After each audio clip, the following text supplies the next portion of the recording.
Y ahora los que quieran pueden acompañarnos diciendo la ofrenda de servicio.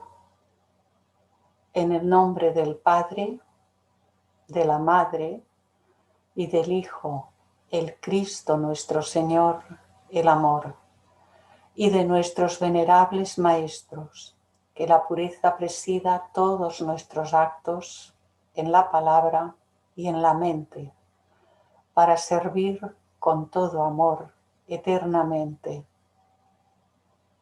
Paz y amor a todos los seres.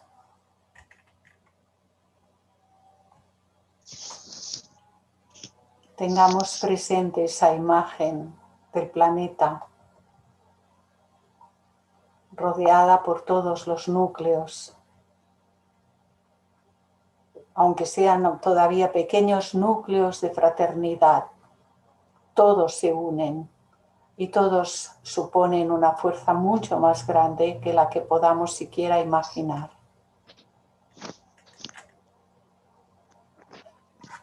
Hoy comenzamos un nuevo archivo y Geoffrey Hodgson aquí nos ha puesto en este archivo van repartidos una serie de enseñanzas que imparte Jesús, están recogidas todas en el Evangelio de Mateo y son parte de la preparación para llegar a la tercera iniciación.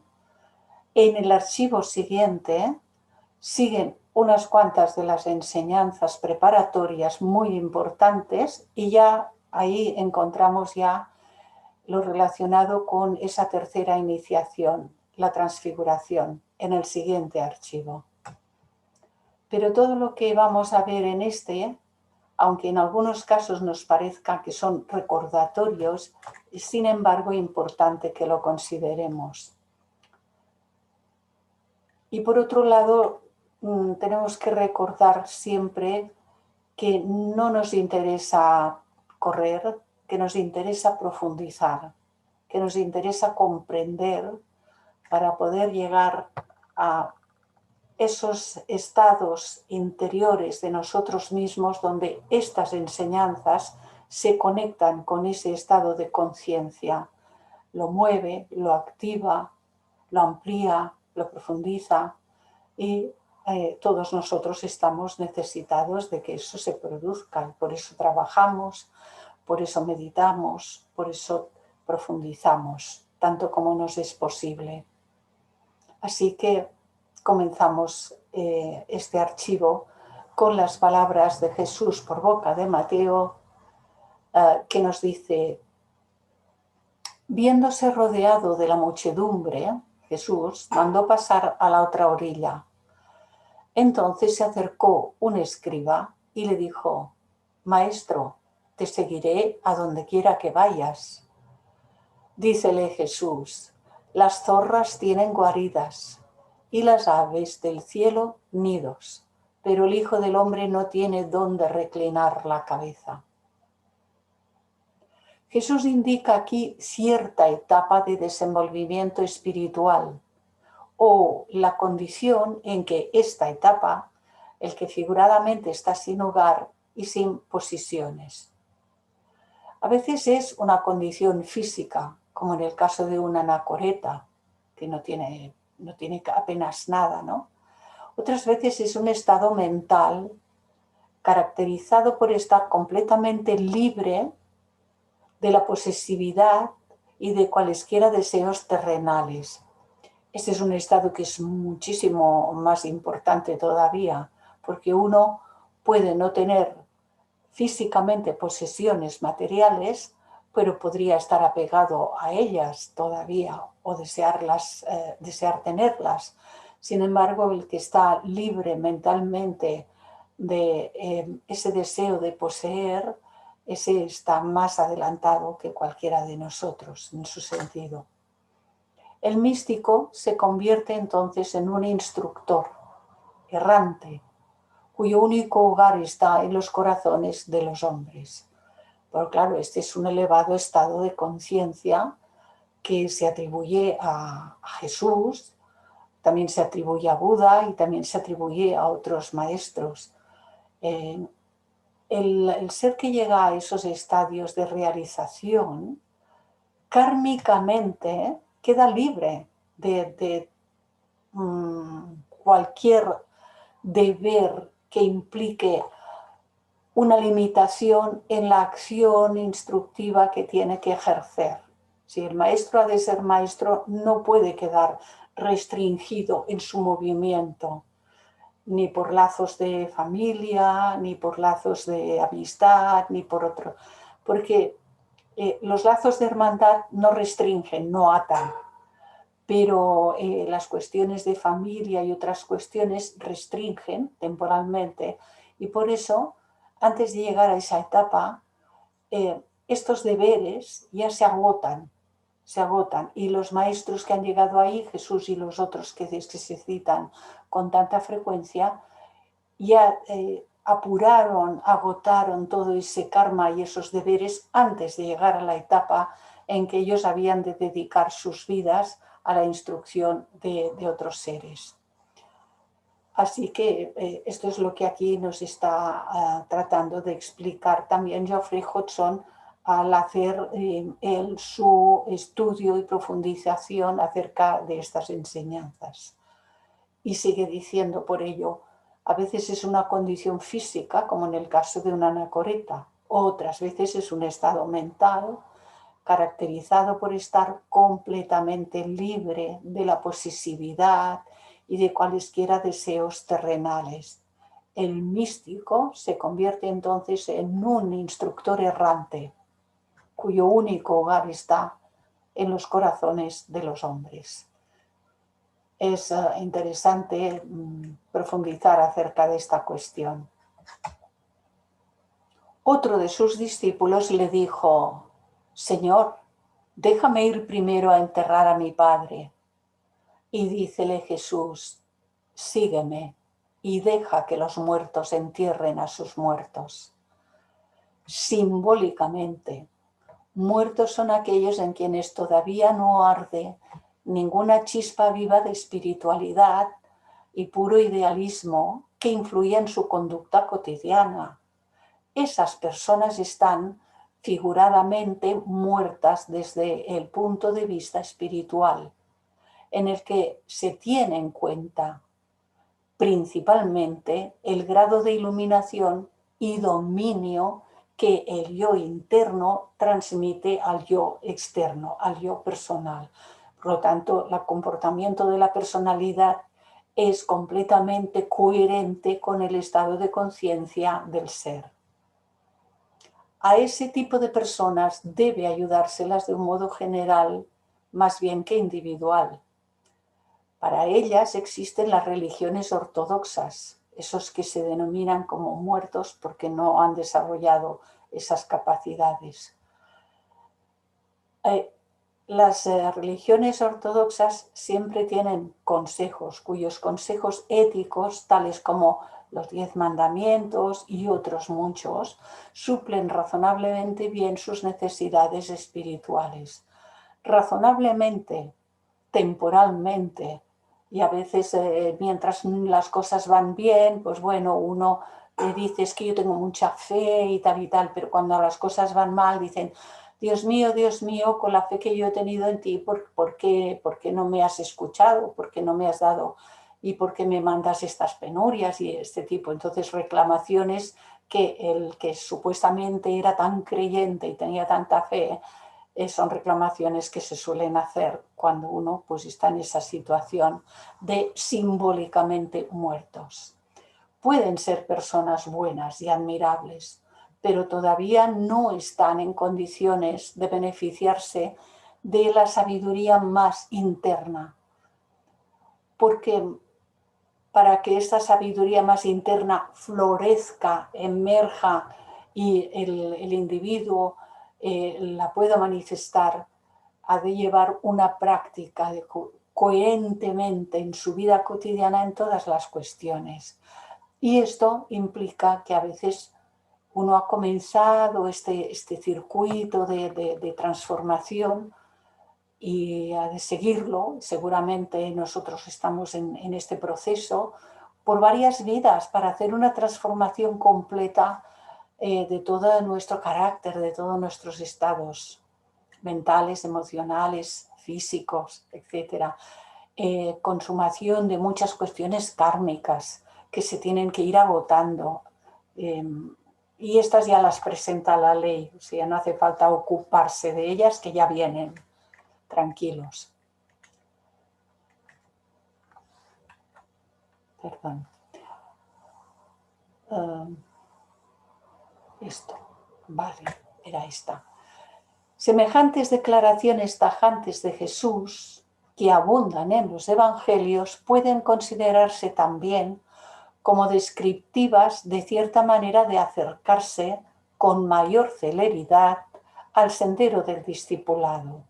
Es una actitud de completa concentración en un solo propósito, con la única finalidad de cumplir las tareas y deberes de un discípulo para alcanzar la sabiduría pura.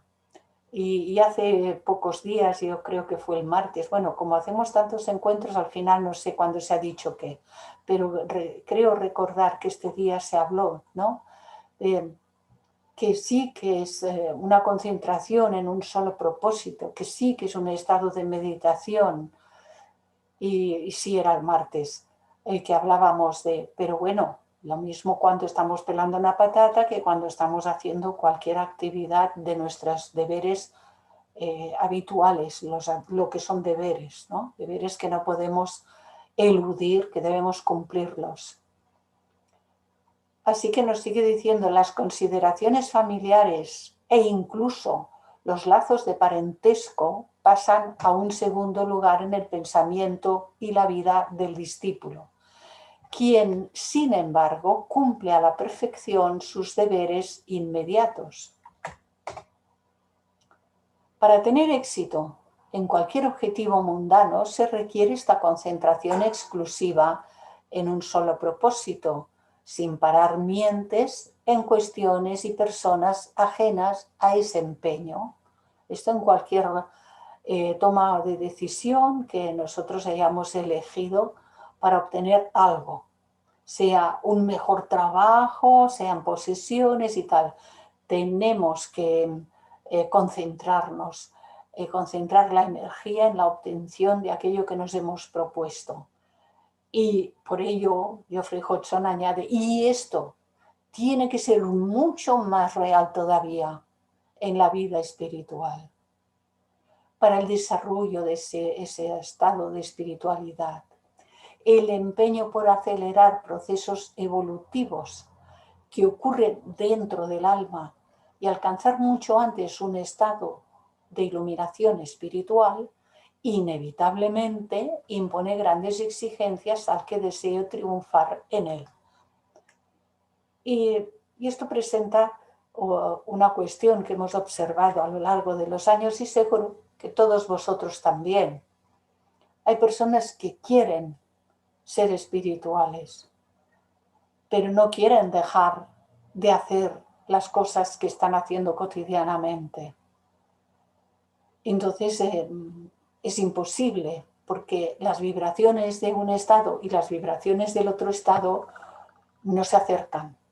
Es imposible. Entonces hay que adecuar la forma de pensar. Hay que purificarla y elevar la vibración de los pensamientos. En correspondencia, la forma de sentir, lo que son sentimientos, emociones, etcétera, se eleva en correspondencia. Porque es imposible pensar bien y sentir mal. Pero de la misma manera es imposible pensar mal y sentir bien. El sentir siempre es el resultado de cómo está nuestra mente pensando. Cuáles son el orden de pensamientos que nosotros alimentamos, de qué clase de vibración. Y bueno, algún ratito todos tenemos un mal rato muy malo, o todos tenemos algún rato muy bueno, muy bueno. Pero la media es la que predomina y establece una media de vibración en general. Luego, fluctuaciones para arriba en momentos de meditación y fluctuaciones para abajo en momentos de enfado o lo que fuere, los hay. Pero hay una media. Si uno establece esa media cada vez más arriba, porque su pensamiento está bajo su control y piensa siempre de manera elevada acerca de toda clase de situaciones y circunstancias, entonces sus emociones y sus sentimientos en correspondencia con esa manera de pensar elevan esa media. Y luego las fluctuaciones siguen estando, pero hacia arriba, cuando medita uno, pueden alcanzar cotas más elevadas, y hacia abajo, pues mira, como que cada uno que llega a esos estadios casi que ya no sabe ni cómo enfadarse, porque ha aprendido a no valorar lo que no tiene ninguna importancia, a no valorar aquello que solo afecta a las personalidades. Entonces es difícil que una persona en esas condiciones tenga enfados. Si algunas son, en cualquier momento que pueda ocurrir una circunstancia de peso, puede rectificarla antes de que se cuaje en la mente, de que llegue a ser un pensamiento definido de enfado, porque ha aprendido a observar los movimientos y tiene dominio sobre esos movimientos tan pronto como aparecen en el campo de su conciencia mental. Entonces, cada vez esa persona, ese ser, tiene mayor dominio de todos sus procesos interiores. Así que sigue diciéndonos Geoffrey Hodgson aquí, esta necesidad de una finalidad única parece estar implícita en la admonición aparentemente severa de Jesús al discípulo, la cual podríamos parafrasear así: mantén tu mente fija totalmente en la vida espiritual y en el Maestro. Deja a otros ocuparse en tareas más mundanas. Mantén tu mente fija totalmente en la vida espiritual y en el Maestro. Cuando estás trabajando, cuando estás con tus hijos, cuando estás haciendo la compra, cuando estás lavando los platos, cuando estás, etcétera, etcétera, etcétera. Y deja a otros ocuparse en tareas más mundanas, aquellas que por vibración ya son de un orden más bajo, que uno ya no va a querer alimentarlas ni las desea, pero bajo la condición de que ni siquiera nos tiene que molestar que otros seres necesiten todavía de esas actividades más mundanas, porque es su condición y su momento evolutivo. No nos debe molestar. Debemos de ser comprensivos hasta ese punto en que todo cuanto veamos suceder en el mundo, lo veamos dentro de un orden universal que escapa a la comprensión de las mentes más concretas, pero que no escapa a la comprensión de ese discernimiento universal. Todas las comunidades tienen funcionarios para ocuparse de los entierros, siguiendo todavía con el ejemplo. Déjales a ellos esa tarea y concéntrate en la tuya, que es ser un discípulo perfecto. Este aspecto de la vida interna puede parecer algo severo a los que basan sus motivos en consideraciones mundanas y personales. En todo caso, podemos estar seguros de que estas palabras de Jesús no contienen recomendación alguna de dureza o negligencia en el cumplimiento de los deberes filiales, cosa que un verdadero maestro jamás inculcaría. Y hay una simbología en eso: deja que los muertos entierren a sus muertos. Y evidentemente, pues cuando ocurre un hecho así en la familia, pues hay que atender y hacer las cosas en la manera correcta, debida y con todo ese respeto y cuidado para el que se marcha o se ha marchado de este plano, pero aún más todavía para los que se quedan aquí, que pueden requerir de nuestra atención, de nuestra comprensión, de nuestro consuelo, de nuestro cuidado. Pasa ahora a la segunda de las enseñanzas que incluye en este capítulo Geoffrey Hodgson: comunidad sin distinciones. Y dice, estando él en la mesa en casa de Mateo, vinieron muchos publicanos y pecadores, y estaban en la mesa con Jesús y sus discípulos. Cuando visitan el mundo hombres muy avanzados y seres superhumanos, muestran despreocupación por ciertas actitudes mentales y modos convencionales de conducirse. Bueno, y esto a veces es confundido por seres aprendices como nosotros, que somos aprendices, porque, bueno, pues si Jesús mostraba despreocupación, pues ya podemos hacer cualquier cosa, que aquí no pasa nada. Pero Él no está hablando de esto. Él está hablando de que Él puede reunirse con seres de todas clases porque su condición vibracional está en aquella situación del que ha desarrollado todas sus facultades superiores y por ello puede estar en el fuego y no quemarse, puede estar en el agua y no mojarse, y puede estar en el barro y no ensuciarse. Mientras que cuando nosotros en nuestras condiciones actuales, y hablo en general por supuesto y no de nadie en particular, pensamos que podemos mezclarnos en todos los lugares y por todas partes, sin tener en cuenta que dadas nuestras condiciones actuales, lo semejante atrae a lo semejante. Y es más fácil que acabemos haciendo todas aquellas actividades que hacen otras muchas personas por atracción vibracional, porque todavía hay en nosotros, en nuestros vehículos, mental, astral y tal, materiales que responden a aquel tipo de vibraciones de ciertas actividades. Y entonces de pronto puede uno, llegado el caso, darse cuenta y decir, pero ¿cómo he estado yo? Que he llegado a caer en esa actividad, en ese tal. ¿Qué es lo que me ha pasado? Yo pensaba que yo no era capaz de hacer estas tonterías y estas actividades, por decir algunas así muy, muy rudimentarias. Pues comer de mala manera, beber alcohol, fumar tabacos y quién sabe si otras hierbas, etc. Bueno, pues porque si uno, no estando preparado, se mete en ciertos terrenos, es fácil ser atraídos, porque las vibraciones que todavía quedan en nosotros responden a aquel cúmulo de vibraciones muy fuertes. Es fácil. Pero esto no era lo que pasaba, lo que pasaba con Jesús en este ejemplo que pone. Y no es lo que pasa con los grandes instructores que han pasado por la historia de la humanidad. Ellos pueden estar en medio del mogollón sin mancharse.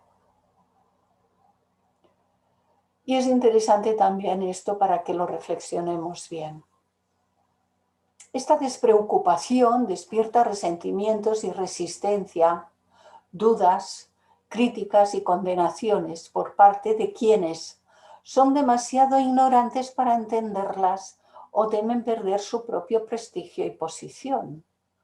Esta hostilidad no importa en lo más íntimo a Jesús, cuyo único propósito es establecer un íntimo contacto y comunión con la humanidad.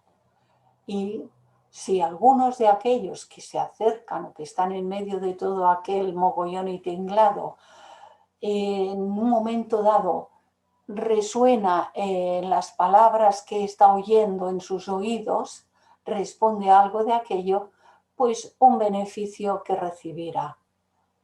Así lo vemos aquí entrar en una casa y participar de la cena en una variada compañía, sin juzgar a nadie, porque se nos dice con muchísima frecuencia en toda la enseñanza teosófica, hemos de dejar de juzgar. Pero qué hábito tan grande hay hecho de juzgar a todo el mundo, ¿verdad?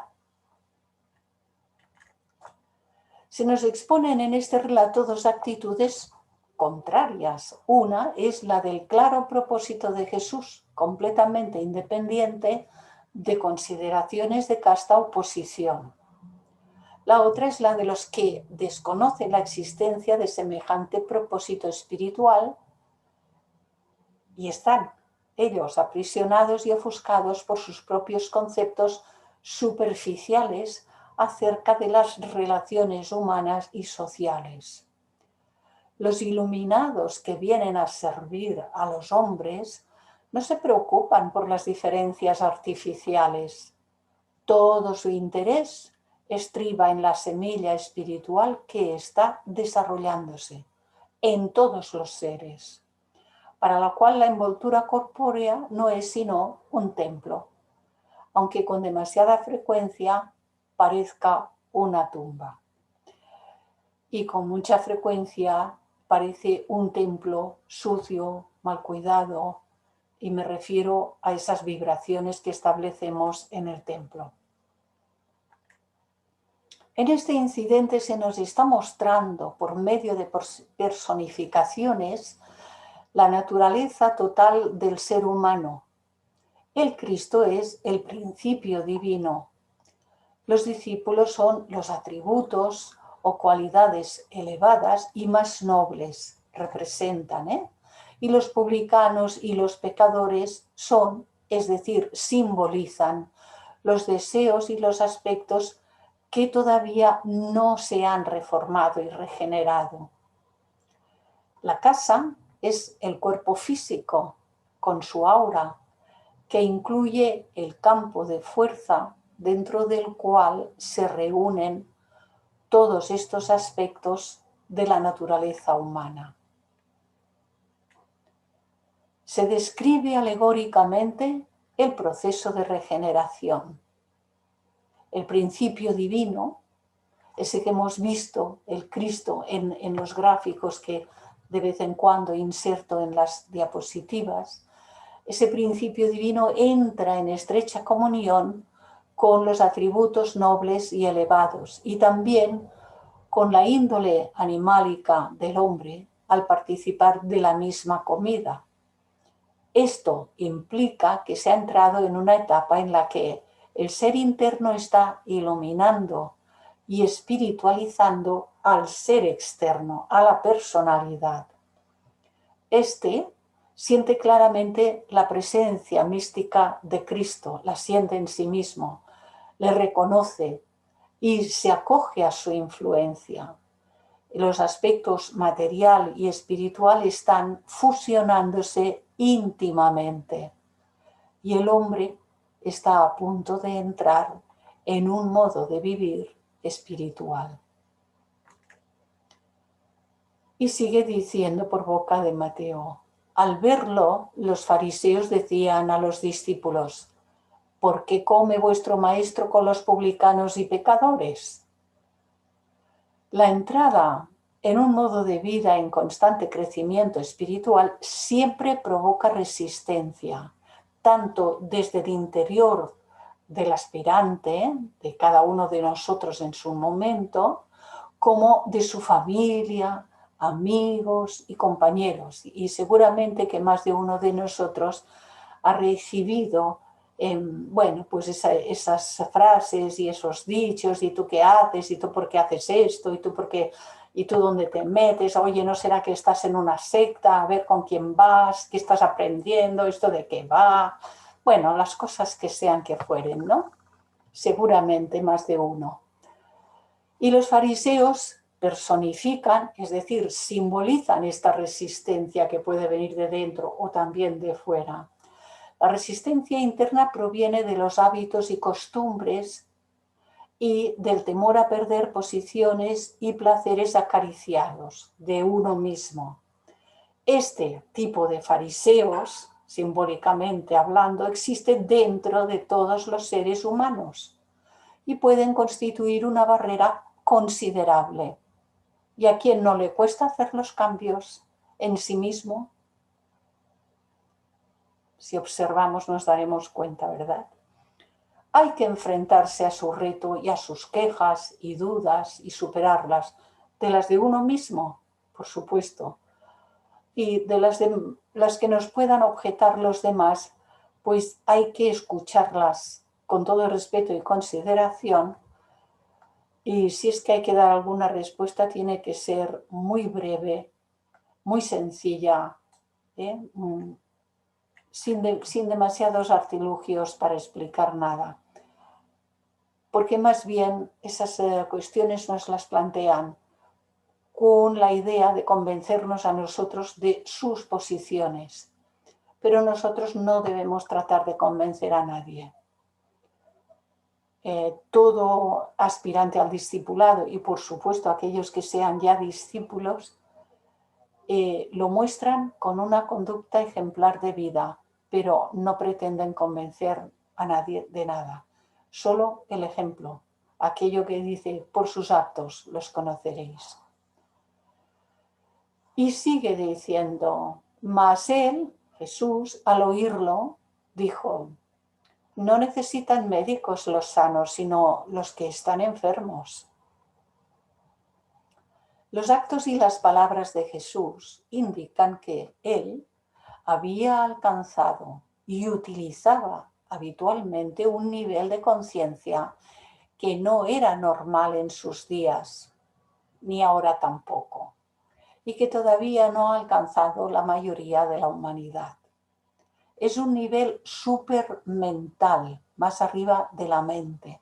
Es el Buddhi Manas, la asociación de manas con el aspecto búdico nuestro, que marca el ingreso en una etapa de evolución superior, esta fusión de Buddhi Manas.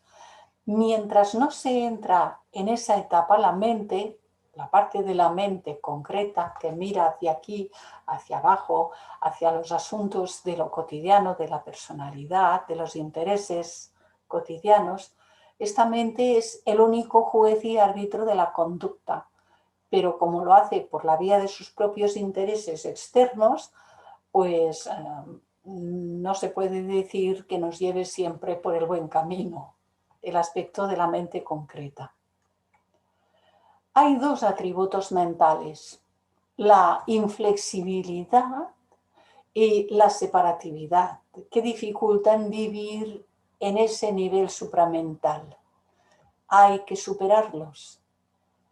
No se puede ser inflexible. Si uno es inflexible, se quiebra, se rompe. Y la separatividad, de hecho, nos separa de nuestros aspectos superiores, pero además nos separa de todos los demás seres. Si bien la mayoría de la humanidad está actualmente limitada por estos atributos restrictivos, los hombres más avanzados se han liberado de ellos.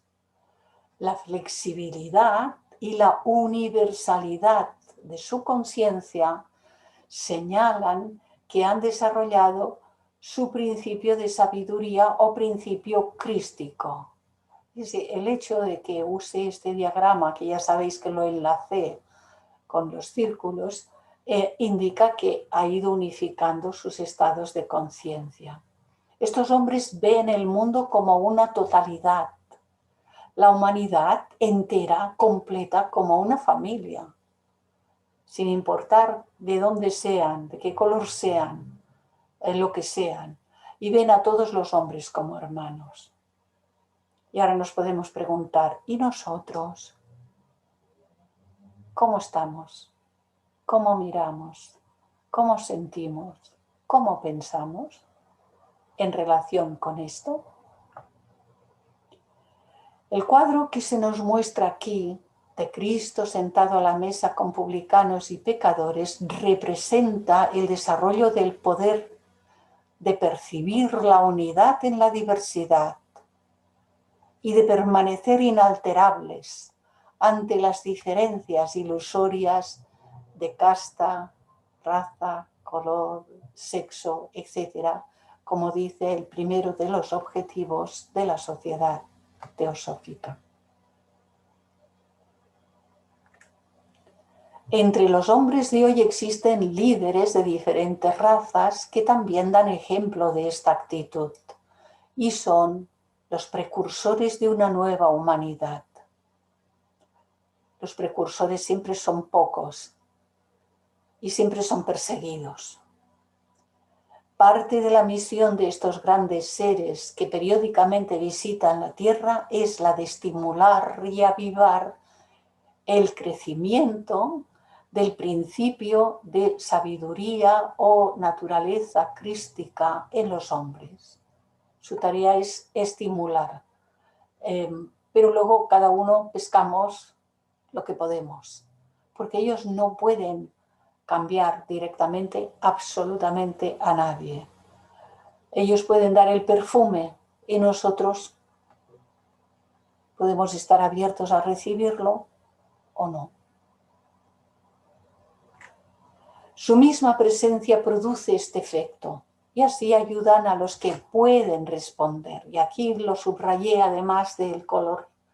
Lo subrayé porque ayudan a los que pueden responder, a los que están en ese paso cercano a poder ya. Y hay una respuesta porque están cercanos a ello. Pueden responder, alcanzar un estado de conciencia en el cual ven a los hombres desde dentro, gracias a la activación de un principio interno que está en desarrollo. Pero de momento tenemos que mirar de diferente manera ya, porque si seguimos mirando desde la mente separativa, nuestra mirada externa física va separando a los unos de los otros, los mejores, los peores, los buenos, los malos, los criminales, los santos, los pecadores, los gobiernos, los gobernantes, y el jefe, no te digo nada yo del jefe, anda que los jefes, etcétera, etcétera, etcétera. Entonces, nuestra mente que lucubra constantemente cantidad de cosas estará en un estado de separatividad, algo que hay que disolver totalmente. La visión de esta clase de seres no se limita a las formas externas con sus distinciones y clasificaciones temporales, porque ellos no es que vean una masa igual, ellos ven lo mismo que cada uno de nosotros, pero lo miran de diferente manera. La sabiduría pura y directa los lleva hasta el corazón de los problemas humanos y esto los capacita para resolverlos. La cuestión de los capacita para resolverlos es que cada ser que alcance esta sabiduría puede dar solución a los problemas que se le presenten en la vida si estos problemas tienen una solución posible.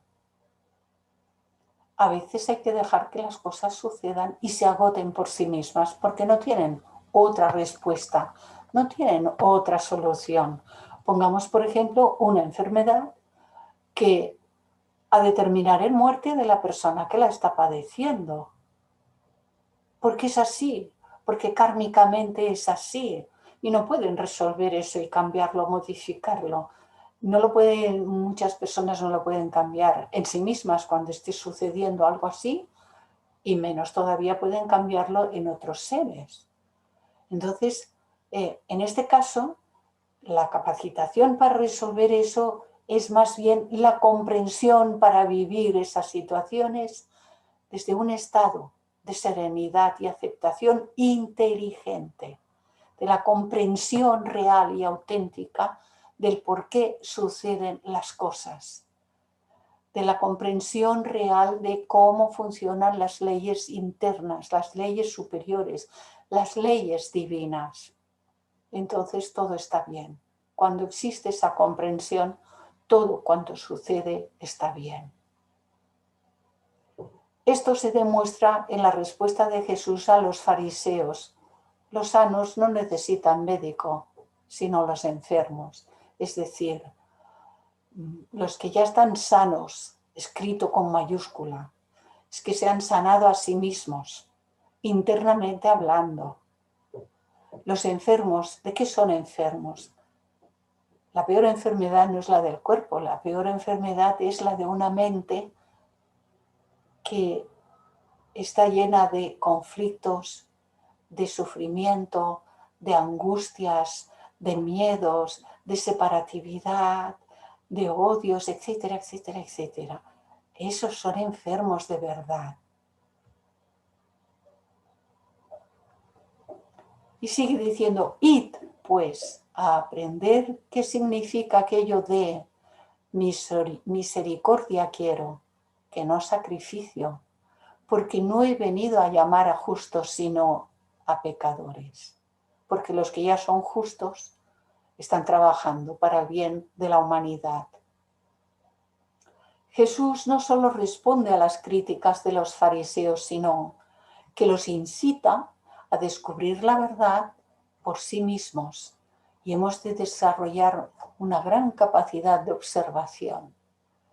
Recalca que el ideal de bondad y compasión está por encima de los ofrecimientos de sacrificios en el templo. Como en la parábola de la oveja perdida, Jesús describe parte de la misión de un ser divino que visita a los hombres. Esta misión, dice, es ayudar especialmente a los que están en lamentable necesidad, a los que caen en la senda evolutiva, a los que les fallan las fuerzas, a los que decaen en la virtud y han perdido la visión espiritual o todavía no la han tenido nunca. A esos hombres y mujeres no hay que juzgarlos ni condenarlos, sino hay que compadecerlos y auxiliarlos de un modo divino. Fijemos en estas palabras. Hay que compadecerlos. La compasión no es dual, no es la lástima. Que la lástima es dual, es lástima e indiferencia, polar. Pero la compasión es del centro, la compasión es divina. La compasión viene de ese despertamiento de Buddhi. Hay que compadecerlos sin distinciones a todos los seres y auxiliarlos de un modo divino. Y esto requiere mucho discernimiento, porque hay veces que podemos auxiliar en lo físico, bien con la acción, cuidar enfermos, hacer esto, hacer aquello, hablar, compartir en el plano físico. A veces esto no es posible, pero no por ello no se puede tener una actividad interior que signifique emanar vibraciones de auxilio que van en todas direcciones. Y no solo a este sí y a aquel no, sino que van en todas direcciones. Ese auxilio es divino, pero no personaliza, se emana, se vibra, así.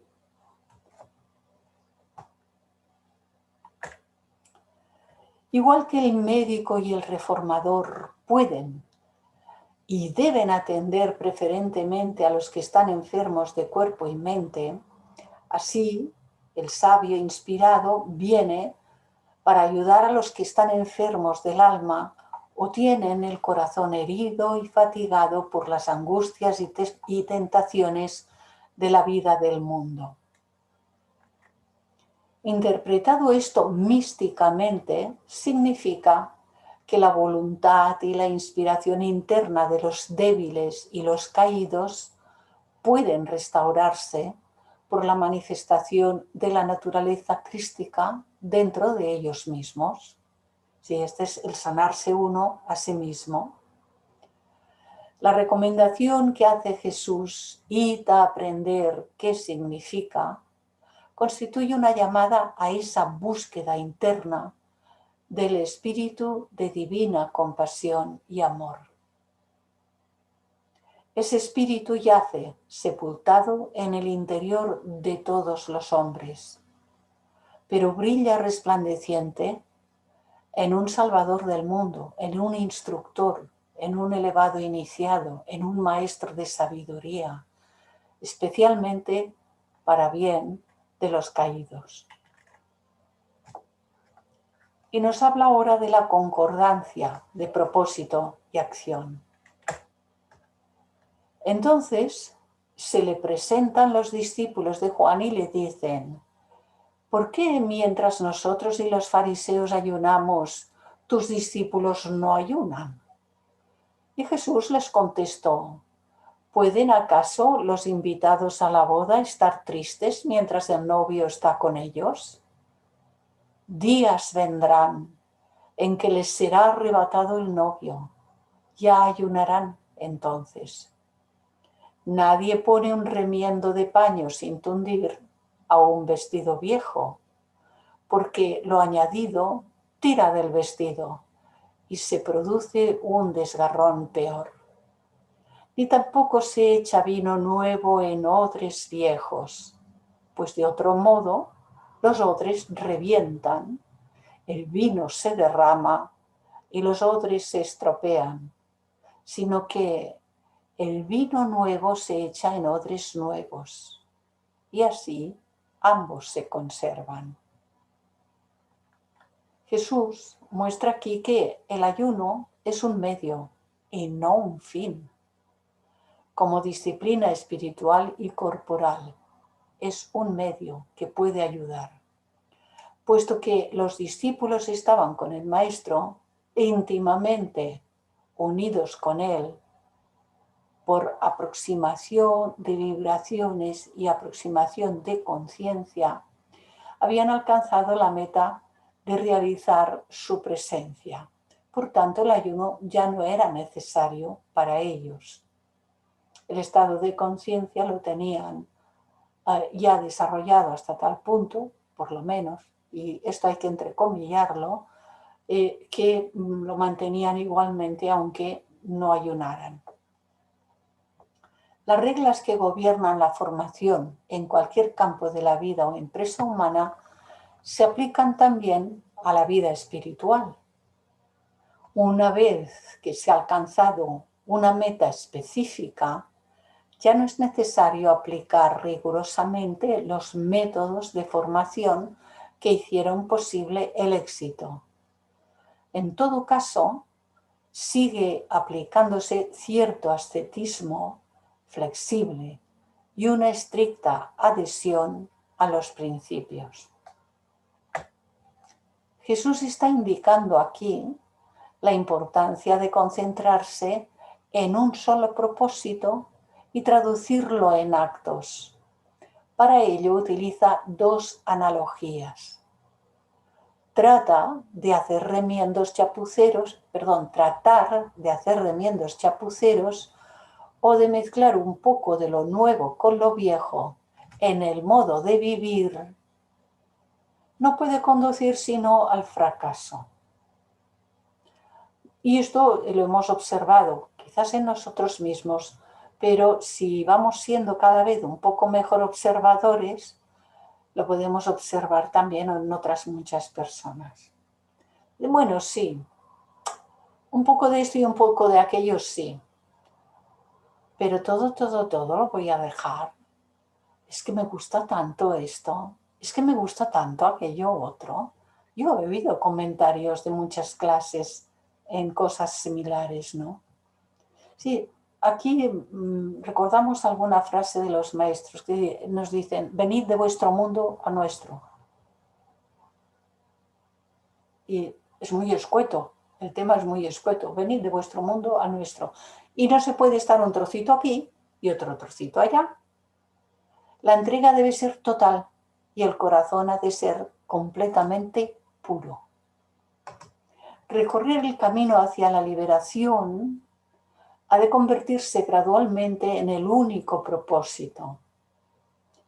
Sin abandonar el mundo, sin abandonar los deberes, sin abandonar la familia, sin abandonar el trabajo que uno tenga con el que debe ganar su pan y el de su familia, etcétera, etcétera, ahí en medio. Esta es una de las leyes más difíciles de la vida superior. Por fortuna, el cambio puede hacerse gradualmente. Ahora, si entendemos por gradualmente un poquito y otro poquito la próxima existencia, pues la cosa va a ser muy larga. El mismo hecho de aspirar a ello indica que el yo interno está activo dentro del hombre externo. El mismo hecho de aspirar, porque si no ya no está ni esa aspiración. Pero ¿por qué estamos todos aquí, en estos encuentros, en este de todos los jueves, en los otros de otros compañeros, de otras secciones, de otros países, y llevamos años. ¿Por qué? Porque aspiramos a ello. El que no tiene esa aspiración lo bastante desarrollada, pues viene, está un ratito y luego va otra cosa y luego ahora quiero y ahora no quiero y ahora me entretengo con esto y luego con aquello otro y bueno, va picando de flor en flor. Bueno, es su estado, no pasa nada. Pero lo que hemos de observar es que esto no nos esté ocurriendo a nosotros. ¿Qué clase de firmeza observamos en nosotros? Si es que queremos realizar un trabajo realmente firme en ese sentido. Y por lo tanto, en consecuencia, puede cumplirse el difícil requisito de concentrar mente, corazón y cuerpo en ese solo propósito, sin abandonar ninguno de los deberes. Lo vuelvo a repetir una vez y otra vez y otra vez, porque esto tiene que quedar muy, muy empapado en todos nuestros átomos. Porque hay gente que se piensa que la espiritualidad está en irse a encontrarla en otro lugar. No, está aquí. Está siempre aquí. No, está todavía más cerca que lo que consideramos aquí en el sentido externo, porque está aquí, en lo interno de todos y cada uno de nosotros. Y no hay que ir a ningún sitio. A donde vaya el cuerpo, ahí estará la espiritualidad. Pero como ya estamos aquí, es para meditarlo, ¿verdad? Esta misma ley se enuncia en varios pasajes bíblicos. La mujer de Lot, recordamos, ¿no? La mujer de Lot y la cacatúa, porque se convirtió en una estatua de sal. Es denominado así, o era denominado así, en el mar de sal. Hay unas formaciones impresionantes de acumulaciones de sal y a una le pusieron de nombre la mujer de Lot, porque dijeron, esta es la que se quedó aquí. Cuando miró para atrás, esta se quedó aquí petrificada. Se dice en la historia bíblica que a la huida de Sodoma y Gomorra, la mujer de Lot quedó petrificada porque miró hacia atrás, porque añoraba lo que dejaba atrás. Esta tendencia es bastante natural, es el apego.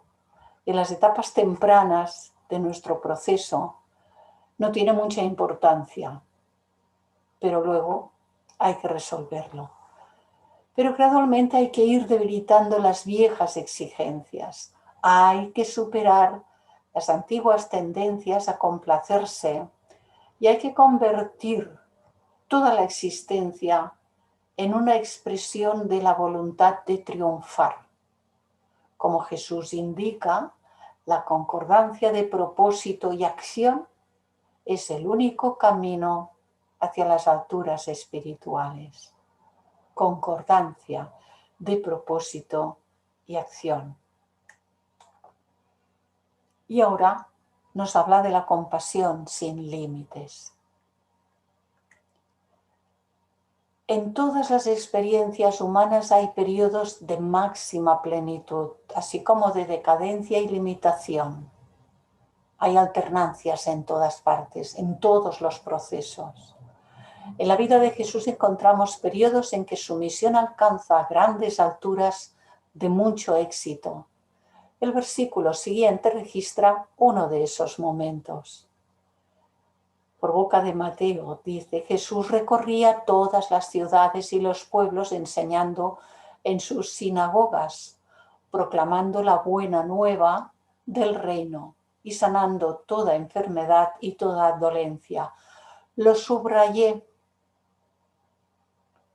porque en lo externo, que se dice que curaba leprosos y ciegos y tal, solamente podía curar, sanar a aquellos cuya ley de causa y efecto karma estaba ya en el punto y en el momento de poder ser sanados.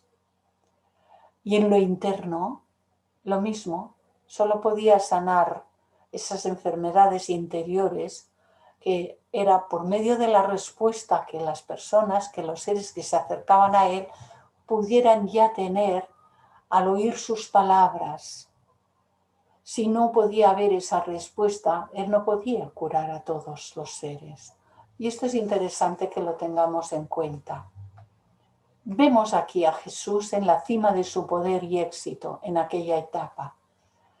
Aunque las tinieblas amenazan y las fuerzas personificadas por los fariseos tratan de destruirlo, el gran Salvador de hombres continúa su divino ministerio sin dejarse acongojar ni afectar. La marea de su misión estaba ciertamente en función creciente.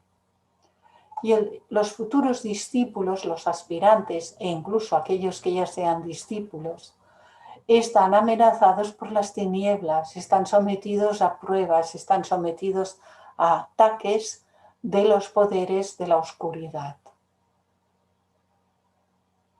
Tratan de destruir al discípulo, pero aquel que tiene las cuestiones ya completamente claras resiste todos los embates, resiste las mentiras, las calumnias, los ataques, las falsedades, todo tipo de embates. Y sigue adelante con lo que tiene que hacer. Eso no significa que sea indiferente, significa que ante todo aquello que puede ser causa de dolor y de sufrimiento, de pérdida, etc., hay algo que está por encima de todo ello y es su determinación firme. Esta ley de periodicidad, de temporadas mejor, tal, y luego temporadas de pruebas mucho más duras, rige también para la vida interior y espiritual de todo hombre. En realidad, todos los incidentes de la vida de Jesús encuentran expresión en la vida de todo hombre y de toda nación. Hay días y meses en que la aspiración espiritual, el idealismo y su aplicación decidida en la vida diaria se sienten fuertemente y se cumplen con buen éxito. Estos son los momentos en que, siguiendo el ejemplo de Jesús y de otros grandes seres, Buda, Krishna, Shankara, etc., estos son los momentos que hay que aprovechar las oportunidades y dar rienda suelta a las influencias más elevadas que se sientan. No trabarlas, no ponerles impedimento, no poner la mente ahí a pensar, oye, ¿será verdad esto que estoy viviendo? La mente tiene que dejarse calladita porque destruirá esos momentos, los interrumpirá, los cortará, cegará el flujo de comunicación entre lo superior y la propia personalidad, porque su función mental, la de la mente concreta, su función es esa, pero la nuestra es superior a esa. Afortunados aquellos para quienes este versículo es una descripción veraz de lo que ocurre en sus vidas. Y sigue diciendo, y al ver a la muchedumbre sintió compasión por ella, porque estaban vejados y abatidos como ovejas que no tienen pastor, porque era capaz de ver el dolor de los seres humanos. Entonces dice a sus discípulos, la mies es mucha y los obreros pocos. Rogad pues al dueño de la mies que envíe obreros a sus mies. Estas palabras, pronunciadas después de una serie de curaciones espirituales, contienen una verdad para todos los tiempos, un diagnóstico de una necesidad mundial que viene de muy atrás y que todavía perdura. Hasta ahora y a lo largo de toda la fase actual de desarrollo del intelecto humano que lleva por lo menos 1.000.000 de años y que continuará durante muchos miles más. El individualismo acentuado ha aportado dolor y pecados a la humanidad. Dolor, mucho sufrimiento, lo ha habido y lo hay. Y pecados, recordemos que la palabra pecado no significa otra cosa más que el contrariar las leyes de la vida superior. Cuando uno actúa en forma contraria a las leyes de la vida superior, genera causas y estas causas tienen efectos. La palabra pecado pues ha sido asumida para significar este tipo de conducta.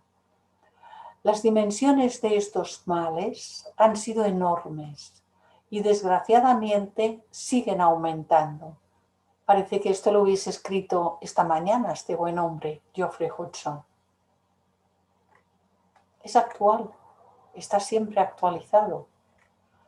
La mente del hombre puede representarse en forma de diagrama como constituida por varias capas de diversos tipos de mentalidad. Cuando uno de estos estratos se activa más que los otros, tiende a oscurecer la luz y a producir desequilibrio mental. El notable progreso tecnológico alcanzado por el hombre moderno se ha pagado al alto precio del oscurecimiento de la moralidad y la espiritualidad, en la mayoría de los casos. La visión mental está llena de las proezas técnicas y científicas, sin dejar lugar al sentido de responsabilidad para el recto uso de los productos de esos desarrollos, porque todo está funcionando en base al poder y al dinero, lamentablemente. Este es un factor que ha contribuido mucho a perjudicar la condición de la humanidad en el mundo actual. La humanidad está siendo realmente perjudicada y abatida porque la humanidad carece a día de hoy de sabiduría espiritual en la inmensa mayoría de los casos y no sabe aplicar las leyes de la vida superior a los procesos del vivir. Esta ignorancia o avidia es la causa de los graves errores humanos. Su antítesis es la sabiduría búdica que hemos de desarrollar en todos nosotros, porque está en lo interno. Recordad que no hemos de ir a buscarla a ningún lugar, está en lo interno, pero hemos de hacer todas esas transformaciones para que pueda emerger y ser manifiesta en nosotros, a través nuestro. Sin embargo, a pesar de los tesoros de las enseñanzas que los grandes seres, no solo Jesús, sino otros más también, han aportado, la necesidad continúa apremiando. Faltan muchas manos. En esa interpretación, la mies es la humanidad entera, las naciones y los individuos que sufren.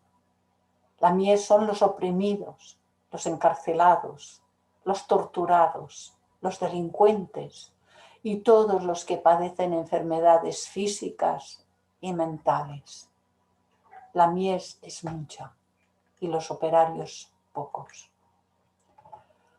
Por fortuna existen también hombres y mujeres iluminados que están ejerciendo influencia benéfica y elevando sus voces en una llamada para corregir daños como los causados por el uso destructivo de los adelantos científicos y aplicar estos a propósitos y fines constructivos.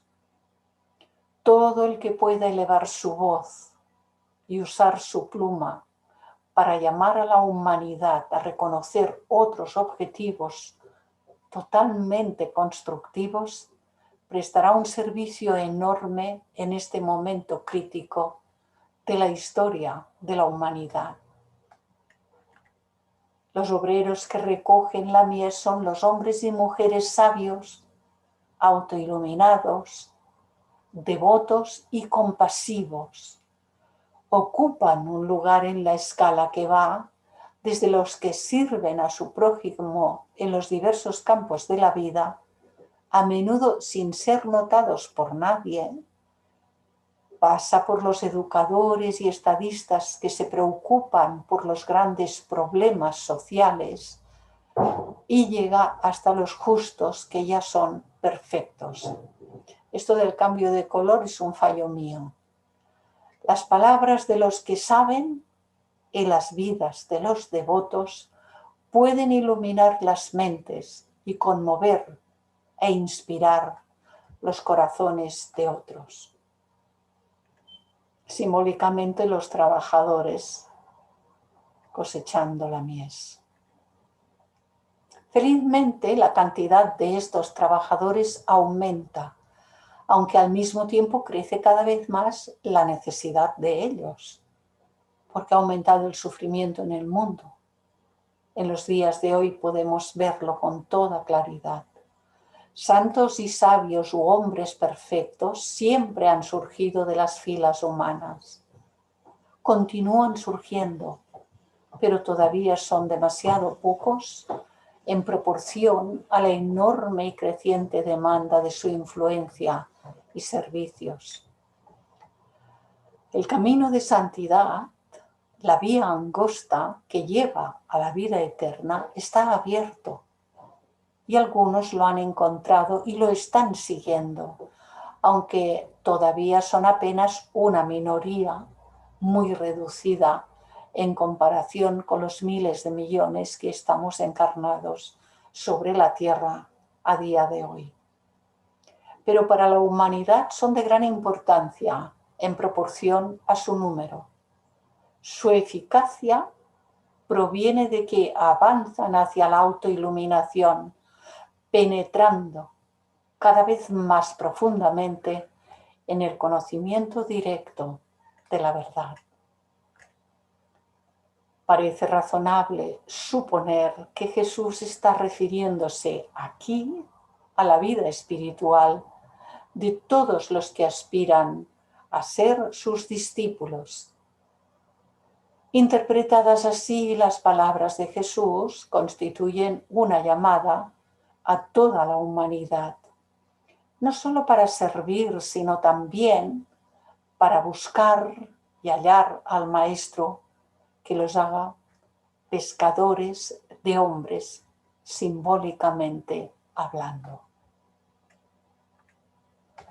Y de ese modo, este importante capítulo 9 del Evangelio termina con un llamamiento del Maestro Jesús para aumentar el número de mujeres y hombres que emprendan un modo de vivir motivado por el altruismo y caracterizado por la pureza y disciplina y el servicio a la humanidad, y especialmente por la búsqueda del Maestro y de la sabiduría espiritual que él representa. La búsqueda del Maestro interior en el corazón de cada uno de nosotros, es decir, de Budi, porque para conocer a los maestros de la jerarquía, primero hemos de contactar con el Maestro interior. El resto serán, maestros con M minúscula, etcétera, etcétera. Algunos con muy buenas condiciones, algunos muy honestos, muy conocedores y que compartirán lo mejor que tengan con nosotros, etcétera. Pero no serán maestros con M mayúscula.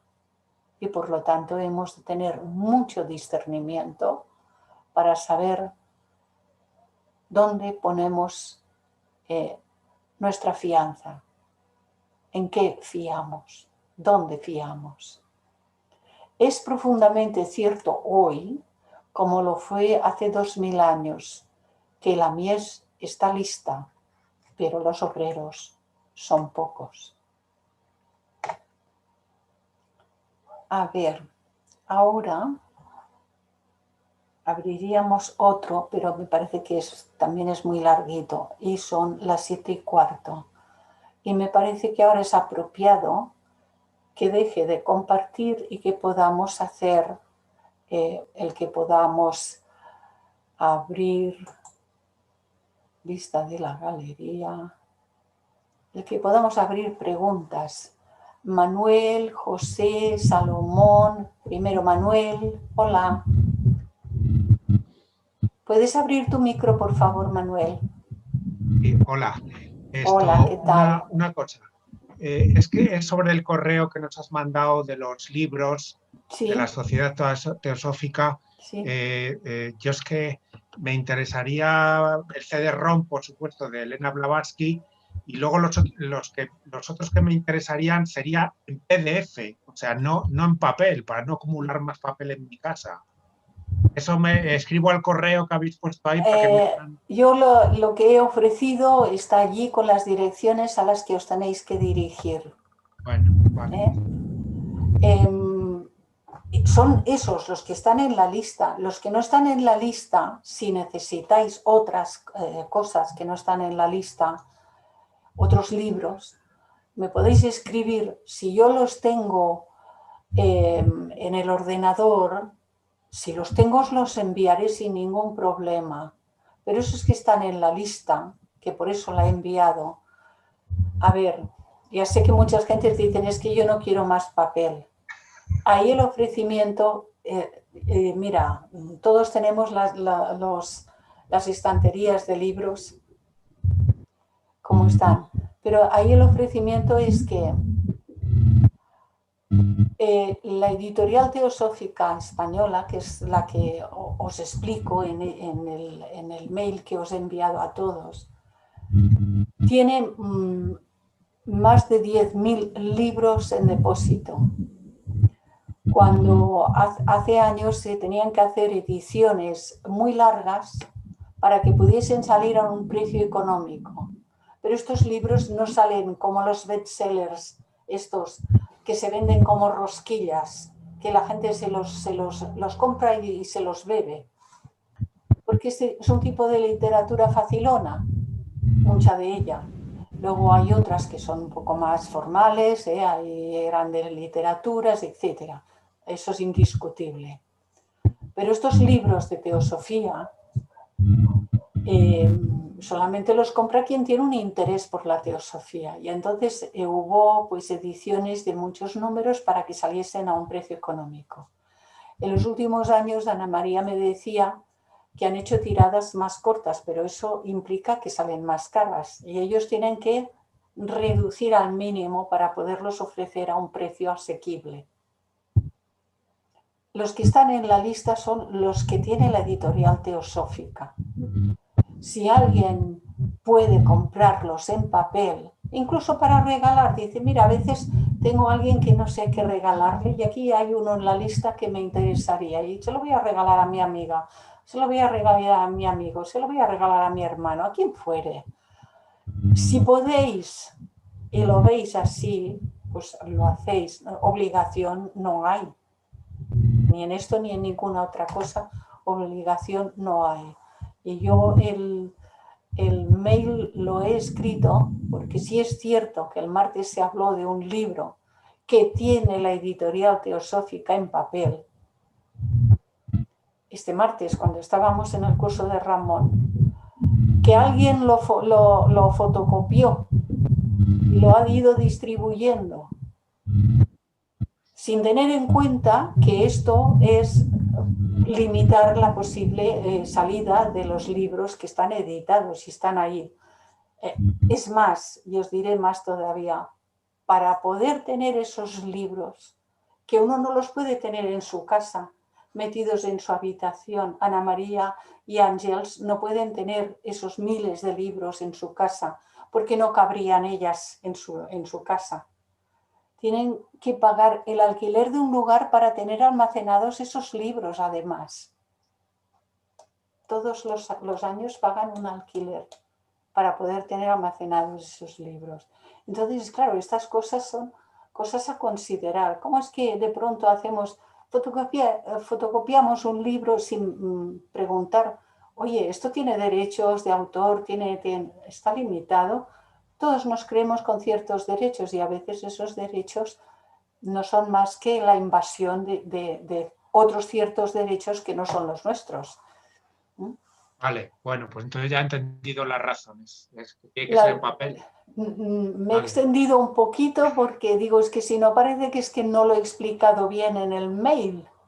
He tratado de ser discreta, pero bueno. A ver, había José, Salomón y Chuy. José, por favor, adelante.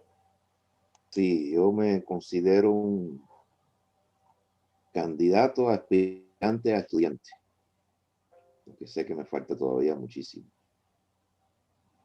Y yo creo que ninguna de las conferencias, clases, reuniones, no sé el nombre que le quiera dar, de todas las que he podido participar, ha sido tan compleja, tan difícil y tan necesaria para nosotros cambiar, como esta que has hecho hoy. Es un momento que hubo una interrupción y no pude oír el pedacito ese, pero no importa. Perdóname esta introducción, pero bueno. Hablaban en una parte sobre la abstinencia, parece que tenían de alimento, de algunas cosas, los apóstoles. El ayuno, ¿verdad? Sí, cuando ha mencionado lo del ayuno. del ayuno, sí, sobre el ayuno. Hacían abstinencia de algo, hacían un ayuno. Claro, ayuno lo hay en todas las religiones. Está el Ramadán, está la Cuaresma, casi todos coinciden con 40 días. Y ahí, bueno, como me perdí un poquitico esa parte, no sé exactamente a qué tipo de ayuno hacían referencia. Breve, porque ya sé que es muy tarde. No, tranquilo, no te preocupes, porque, bueno, me parece que hoy los tiempos los tenemos bastante medidos, bastante bien.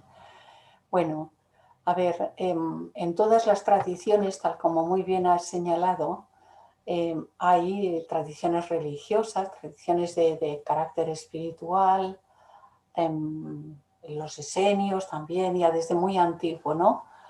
Que se produzcan y se realicen ciertos ayunos y ciertas otras prácticas, ¿no? Como la meditación y otras cuestiones.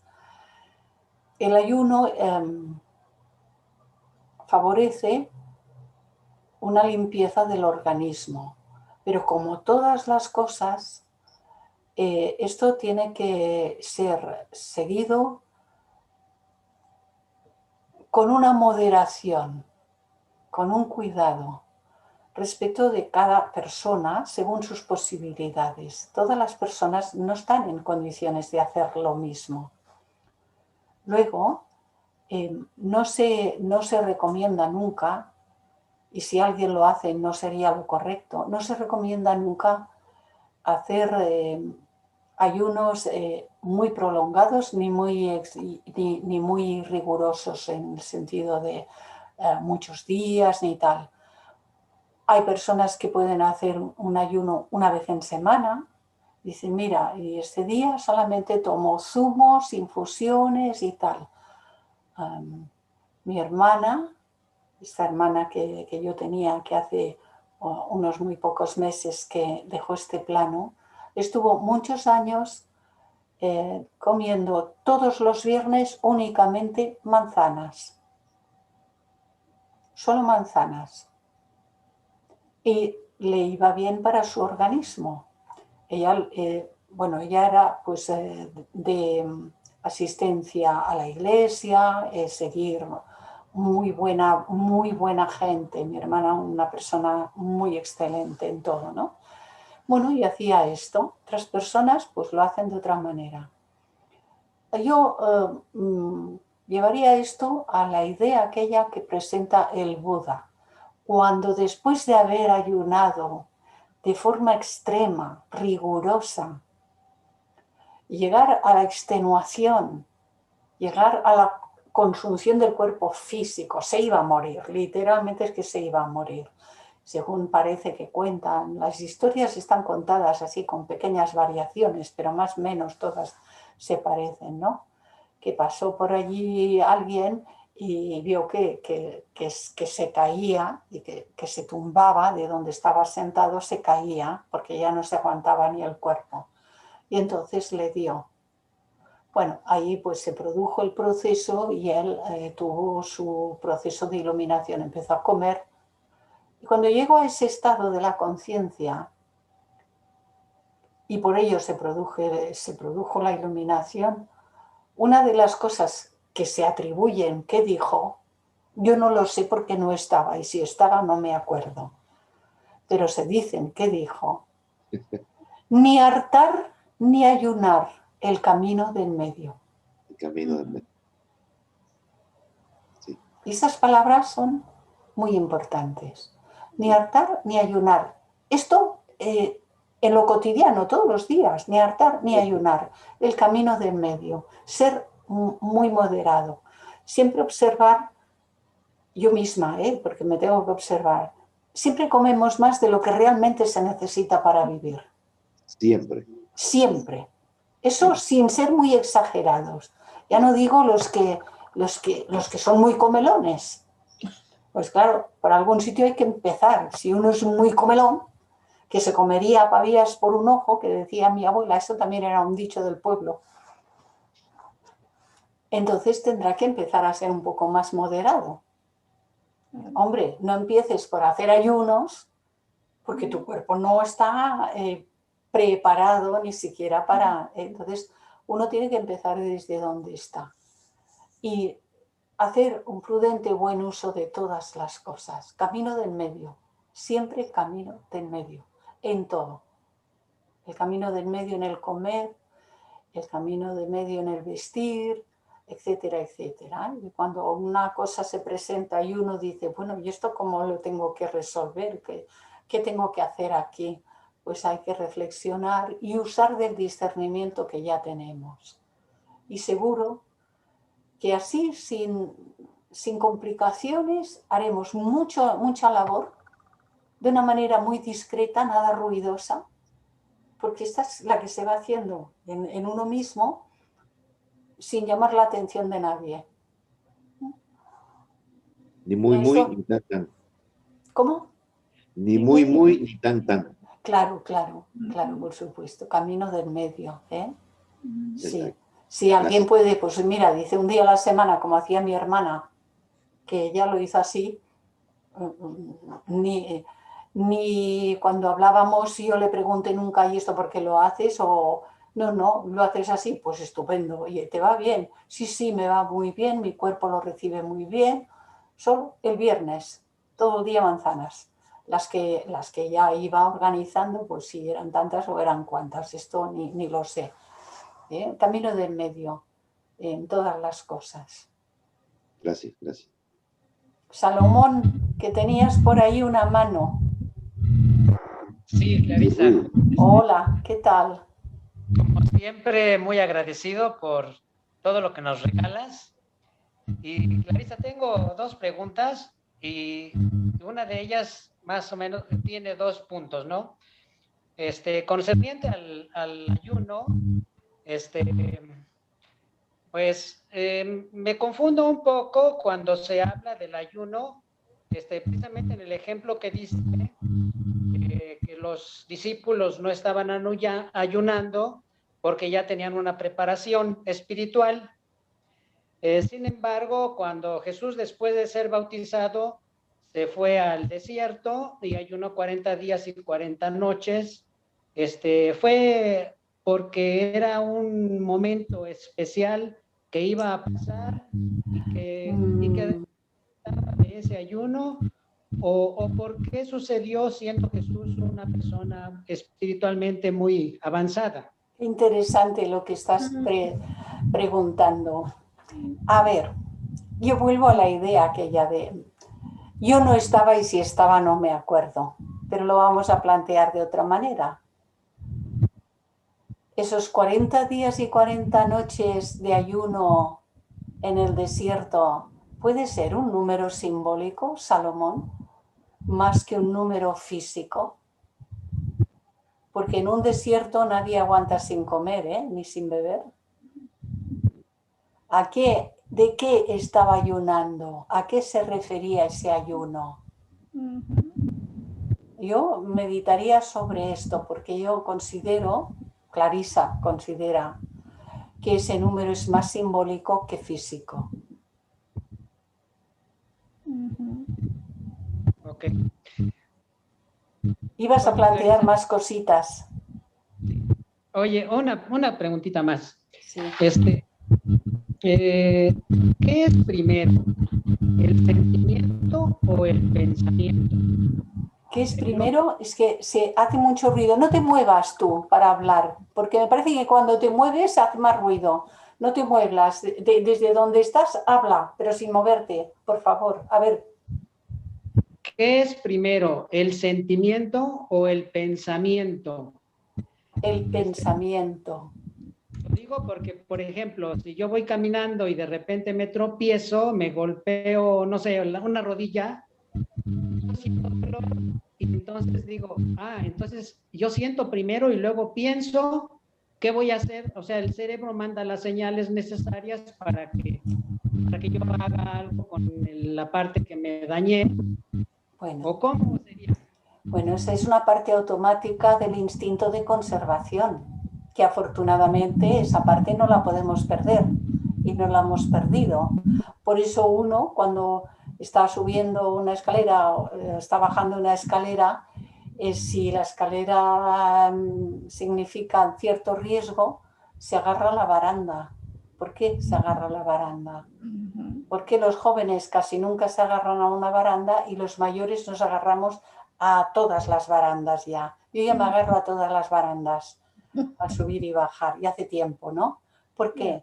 Porque como tengo unas dificultades añadidas por mi situación, el instinto de conservación está supliendo lo que se me ha debilitado y entonces me ayuda. Esa es una cuestión.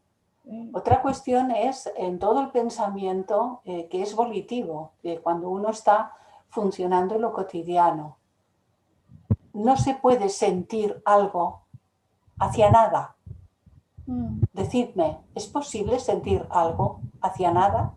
El nada no tendría nombre, no tendría imagen, no habría nada en el pensamiento.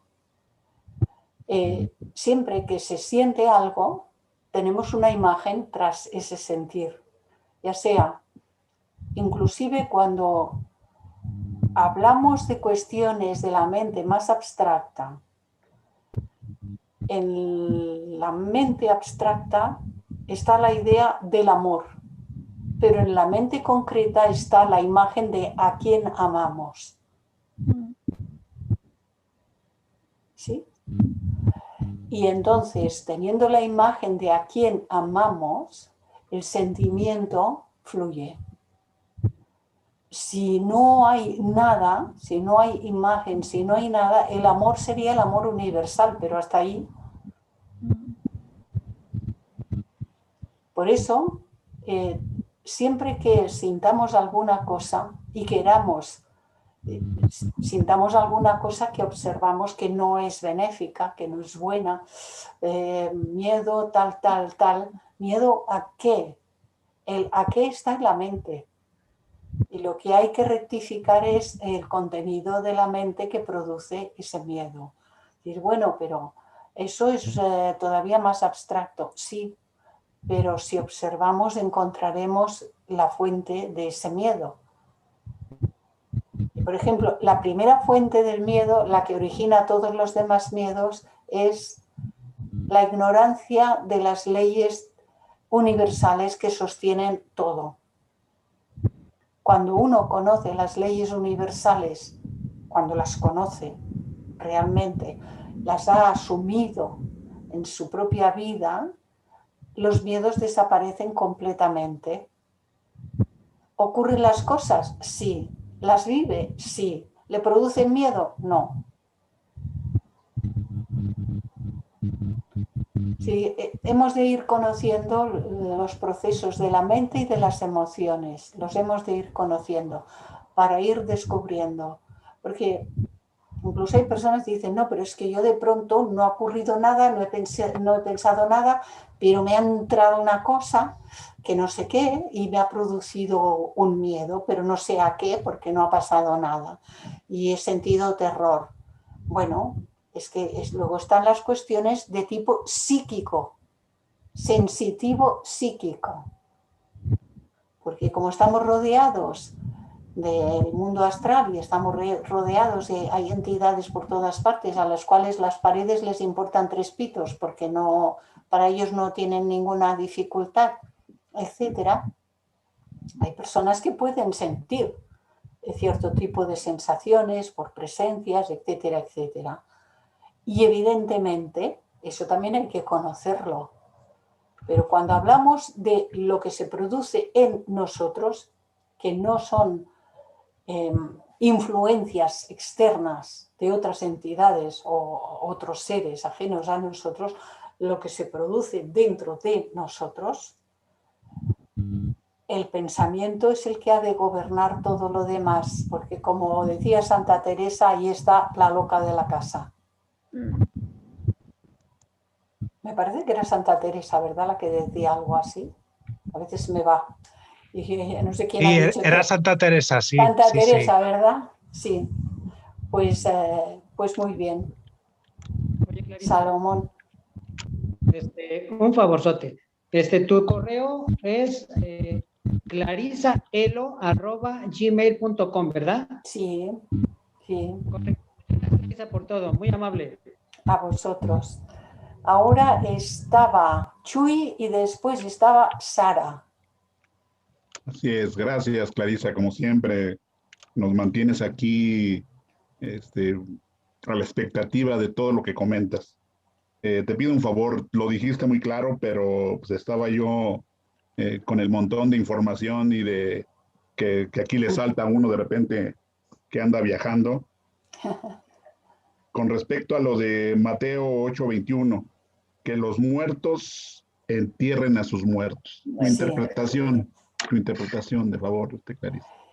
Bueno, la interpretación, por supuesto, es la cuestión simbólica tal como nos la ha presentado. En el versículo de Mateo parece muy literal, ¿no? Ajá. Vente conmigo y deja que los muertos entierren a sus muertos. Pero tal como lo explica Geoffrey Hodgson, que lo explica muy bien, sí, muertos son todos los que no han despertado a la vida espiritual, todos los que no han todavía sentido ningún tipo de inclinación ni anhelo por la vida espiritual. Y entonces, ¿qué es lo que indica? Oye, deja que cada uno haga la vida que todavía tiene. Ahora lo voy a decir con mis palabras, porque ya no sé lo que he leído hace tanto rato. Deja que cada uno haga la vida que le corresponde ahora por su propio nivel evolutivo, el que tiene ahora. Y tú haz lo que tú debes hacer, lo que tú sientes en tu interior que debes hacer. Debes escuchar tu voz interior y seguir desarrollando los procesos estos internos de espiritualidad. Entonces, haz lo que debes hacer, es decir, por palabras de Jesús, deja que los muertos entierren a sus muertos y ven, deja que cada uno haga lo que tiene que hacer y ven hacia tu interior, hacia tu Cristo interior. Ah, ok, perfecto. Gracias, Clarisa. Entendida simbólicamente lo que significa, Sí. Sí. Por eso lo aclaré que en tu interpretación, porque lo lees literalmente y pues te da una sensación de que, oye, pues primero yo y ya después haces lo que No, sigue, ¿no? ya Geoffrey Hodgson decía, ningún maestro espiritual le diría literalmente, deja que tu familia se apañen enterrando a tu padre y tú vente conmigo. Claro, es que toda esa enseñanza, toda de arriba abajo, toda tiene una enseñanza interna. más allá de las palabras. Claro. Y claro, y se pregunta a veces, ¿no? Y muchas gentes lo han preguntado, y es razonable que se pregunte así. Yo misma, antes de poder comprender nada, ni mínima parte de todas estas cosas, yo iba a la iglesia y no me enteraba de la misa la mitad, dicho literalmente, de la misa la mitad, porque los sacerdotes, los curas de las parroquias, no sabían explicar estas cuestiones. Y la literalidad lleva a los errores que lleva. Dice, ¿por qué entonces Jesús no lo explicaba tan claro? Jesús hablaba a campesinos y letrados que no habían aprendido ni a leer ni a escribir, eran las masas de las gentes, etc. Pero les decía, a vosotros os enseño a ellos les enseño por parábolas y a vosotros os puedo enseñar los misterios del reino de los cielos, dirigiéndose a sus discípulos. A ellos les enseño por parábolas. Lo que está escrito para que cada uno interprete, saque, sin que le pueda dañar. Si entiende, no le hará ningún daño. Y si no entiende, no le hará ningún daño y dirá, oh, lo que dice aquí, vaya tontería. Pero claro, lo que podía enseñar a los discípulos no era de la misma índole y eso no está escrito. Eso no aparece en los evangelios. Porque las enseñanzas ocultas no se pueden escribir. Y no nos las van a decir. Las aprenderemos y nos llegará de labios del maestro a oídos del discípulo cuando merezcamos que nos sean dichas. Y ahora de momento, pues como todos somos aprendices, hemos de ir profundizando. En estas lecturas hay que leer más allá de la letra muerta, que se dice. Hay que ir más allá de la letra muerta. Porque si no, pues nos quedamos con una floritura de historia, que por eso mucha gente ha dicho, ahora empiezo a entender qué significado tiene todo esto. Claro. Y eso me sucedió a mí la primera vez que yo topé con todo esto.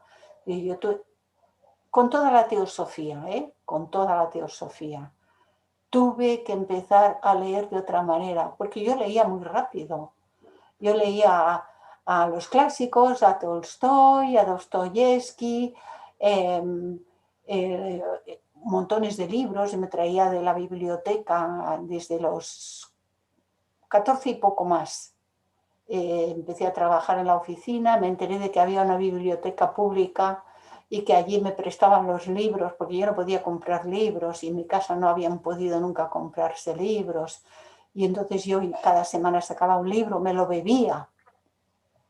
Y empecé a leer. Pero cuando llegué a la teosofía y dije, uy, esto no lo puedo leer de la misma manera. Claro, yo sí, muy bien, leías a Tolstoy, a Dostoyevsky y los mitos del Ulises, etcétera, etcétera, etcétera. Es que ahora ni me acuden los nombres, muchos. Pero claro, era fácil, ¿no? Te llevaban a los paisajes, te llevaban a los objetos de la casa, te describían, porque estos autores clásicos, tan buenos escritores, que te describen la cosa, que te llevan al sitio, y tú vives aquello, y lo lees con fruición. Pero claro, la teosofía era otra cosa, y tuve que aprender a leer de otra manera. Es leer meditativamente, es leer reflexivo meditativamente, es no correr, es penetrar. ¿Qué me está diciendo? ¿A dónde me lleva? Ir de la mano del autor de estas enseñanzas, ir de la mano del autor. ¿A dónde me lleva? Claro. Y entonces las cosas tienen otro significado. Claro. Gracias, Clarisa. Y nada A más vosotros. para completar lo que decían ahorita de que ni comer mucho ni comer tanto. Aquí en México dice ni tanto que que queme al santo, ni tanto que no lo alumbre. Ajá. Está muy bien esa también, sí, sí. Gracias. A vosotros. Sara y Carmen. Sara, por favor. Sí, una pequeña aportación. Me ha gustado mucho, como siempre, tus comentarios y los de Geoffrey Hodgson. Hay unas frases que me han llegado, me llegan todas, pero estas en particular, cuando dice concentrar mente, corazón y cuerpo en un único propósito. Es que eso me ayuda mucho. Es cierto que por la mañana levantarme y dedicar el día a ese propósito de conocer la teosofía y de vivirla. Me ayuda mucho en el día a día. Y como decía Blavatsky, la vista fija siempre en el ideal de progreso y perfección humano, según lo describe la ciencia secreta. Cuánta verdad. Y después, cuando has hablado de que la humanidad no sabe aplicar las leyes de la vida superior, nosotros, como aprendices, tampoco aplicamos las leyes de la vida superior a los procesos de nuestra vida. Y es importante con estas conferencias y con estos libros cómo podemos conocer mejor esas leyes y vivirlas. Y únicamente me acuerdo de una frase que dice también doña Elena, que dice que la ley de leyes es la compasión. Como ya has nombrado lo de la compasión, digo, Sí, pues sí, sí. Solo eso. Gracias, Clarisa. A vosotros, gracias a vosotros. Carmen, ¿puedes abrir tu micro, por favor? Le pico a la foto. Sí. Buenas Hola. tardes. Muchas gracias por todo lo que nos brindas. Pues eres muy sabia. Una aprendiza, solo una aprendiza. Gracias. Pero has abierto una especie de poder ver las cosas con los ojos más abiertos. Y yo quería platicarles porque yo tuve la experiencia sobre el ayuno, que no fue ayuno. Mi hijo se me murió y se me fue el hambre. Y como ya era yo estudiante de la teosofía, dije, pues voy a dejar de comer la carne para limpiarme. Pero pues no sé si por eso o antes de eso yo empecé a estar muy mala. El chiste que me debilité tanto que a cada rato me llevaban al hospital porque me venían unas taquicardias y me estaba muriendo. Y muy fácilmente en mi cabeza entró la idea de que mi hijo me quería llevar. Y estuve bastante tiempo, me llevaron con hierberos, me llevaron con el médico, me llevaron con muchas personas. Y yo seguía igual. Un día me dijo un compañero, dice, Carmen, ¿tú tienes fe? Y le digo, me hiciste la pregunta de los 64,000 pesos. Le digo, yo no sé lo que es la fe. Le digo, soy católica por herencia, pero tener fe, no sé qué es eso, creer en algo porque te dicen que hay que creer en eso. Le digo, como que no entiendo.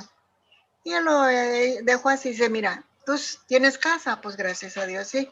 Dice, pues eso es fe. Dije yo, ¿y eso qué cosa es? ¿Será que porque Jesús dijo allá en el cielo tengo yo muchas moradas y una para ti? Pero así se quedó. No entendí lo que me dijo, ni yo tampoco entendía lo que él me estaba preguntando. Ahí tienes de que yo seguí mala. Y un día llegué a la conclusión, porque tuve la experiencia cuando mi hermano murió, de que estaba helado. Llegué, me tiento y me siento yo no sé, me acordé de mi hermano y la temperatura aquella. Le digo, ¿yo por qué estoy caliente sin quererlo? ¿Por qué yo no motivo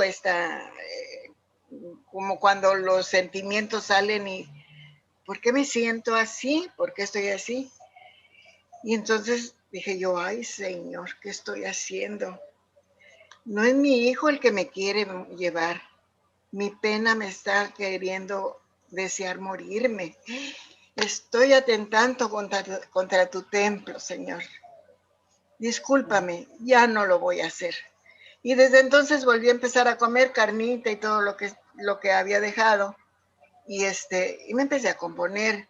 Sí, sigo mala de mi corazón, pero estoy bien, gracias a Dios. Y gracias a haber despertado. Claro. Es que, a ver, todos venimos a este mundo a desarrollar la conciencia, no a morirnos de inanición. Se mueren de inanición los que no tienen nada que comer, porque hay tantos lugares, penurias en el planeta. Pero el que tiene con qué alimentarse no debe nunca morir de inanición. Llegar a ser vegetariano, uno lo ha de llegar a ser cuando sea su momento por una decisión interior, pero nunca por la pena de que ha ocurrido algo así. Porque el organismo no puede con ello. Entre lo que consume de energía la pena y el hacer un cambio tan radical en la alimentación, pues tu naturaleza no podía. Entonces, venimos a hacer conciencia que alguien llega al momento en que decide ser vegetariano por una cuestión interior muy clara y no pasa nada. Yo pasé a ser ovo-lacto vegetariana, no soy vegana, ovo-lacto vegetariana, y no hubo absolutamente ningún movimiento, ni mental, ni emocional, ni físico, hasta el día de hoy, que provocase nada. Pero otras personas pues han tratado de hacerlo porque, bueno, es que así, tal y cual, no, es que así tendré mejor salud. No, si esto no hay que hacerlo por salud, ni por no salud. Esto hay que hacerlo por una cuestión de conciencia cuando uno lo vea con total claridad en su interior. Y mientras tanto, pues pasar del abuso al prudente buen uso, que ya supongo que todos los que estamos aquí lo estamos haciendo en general. ¿Qué significa? Que si puede pasar con una pizquita así, no se come un trozo así, que no le es necesario. Esto es pasar del abuso al prudente buen uso. Y cuando uno ya ha llegado así, toma vegetales, toma legumbres, toma frutas, toma hortalizas, o sea, variado, no necesita grandes cantidades, pero variado y va haciendo.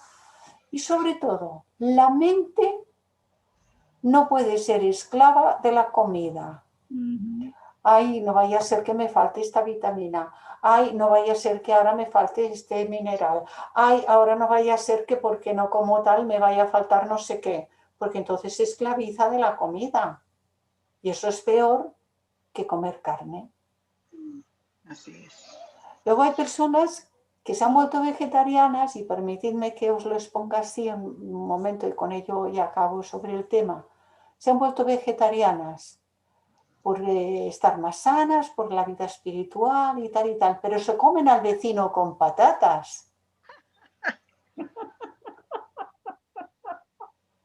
Sí, son carnívoros mentales, porque si uno resulta que dice que respeta a los animales, porque pobres animales y tal, pero luego juzga, critica, valora, tiene rabia hacia las personas y tal. Eso no es ser vegetariano.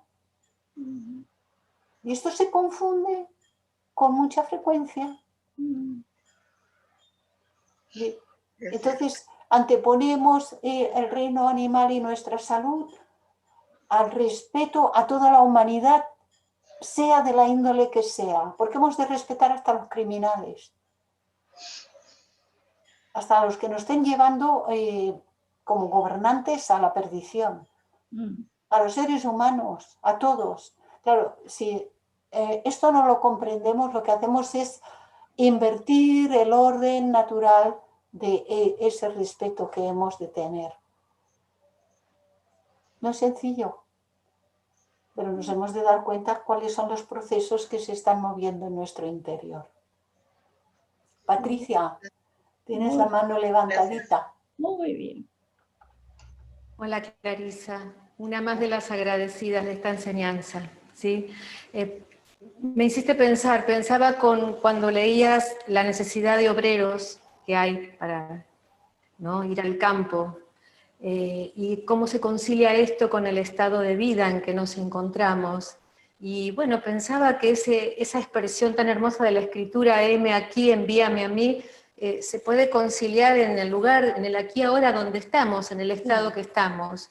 Que a veces el campo está aquí, no lo vemos pensando en algo, no sé, que está en una montaña o en otro lugar, y a veces la tarea está tan cercana, aceptando que nadie se va a enterar de lo que estamos haciendo, y capaz es adentro de la casa en lo escondido, ¿no? Pensaba en trabajar mucho esto, ¿no? A veces queremos estar tan para afuera y el campo, y como obreros lo tenemos acá adelante, y por algo estamos en el lugar que estamos, ¿eh? Me lo digo a mí misma esto. Lo has planteado Gracias, Clarisa. muy bien y muy ordenado. El karma nos sitúa donde corresponde. Hay una de las cartas de los maestros, sabéis, en las cartas Mahatma, donde el maestro le responde: ¿le parece a usted poco que está cumpliendo con sus deberes y tal y tal? Porque en la carta de la pregunta, que ahí no están las preguntas, parece ser que le decía, es que yo, claro, como tengo familia, tengo esposa y tengo esto y tengo lo otro y tal, pues no puedo hacer lo que yo quisiera hacer en el terreno de lo espiritual. No sé cómo estaba formulada la pregunta, pero parece que iba en esa dirección.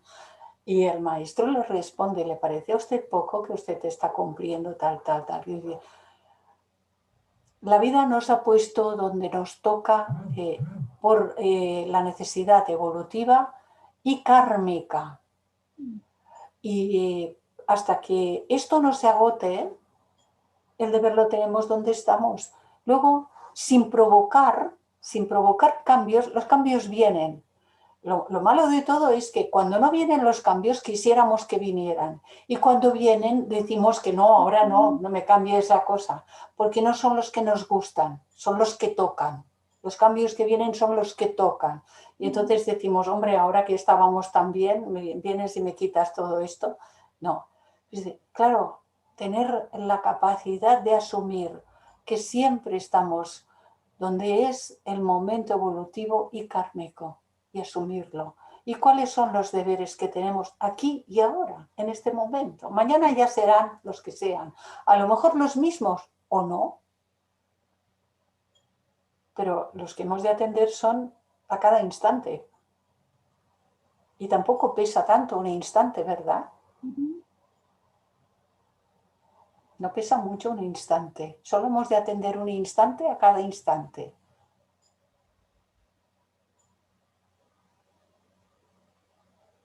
Has dicho algo, Chuy, pero tienes el micro cerrado.